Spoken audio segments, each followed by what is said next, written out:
Hello everyone, hope you're doing good. How to turn on game mode on Windows 11. By turning on game mode, it will enhance the experience and performance of your computer, especially while gaming will be better. And for that, you just need to do a right click in the start icon and then click on settings. And here at the left hand side, you will find gaming and you just need to click on this game mode, optimize your PC for play, and optimize your PC for play by turning things off in the background. So I'll just turn this on, and from here you can go to graphics, and specifically you can choose any game. Let's say if this is a game, I'll go to option and you can select high performance. So this will be a great thing to do.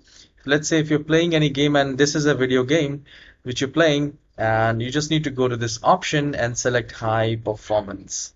So this will be drastically change the performance of your gaming. It will increase the FPS as well because you are prioritizing your game in graphics for that in Windows 11.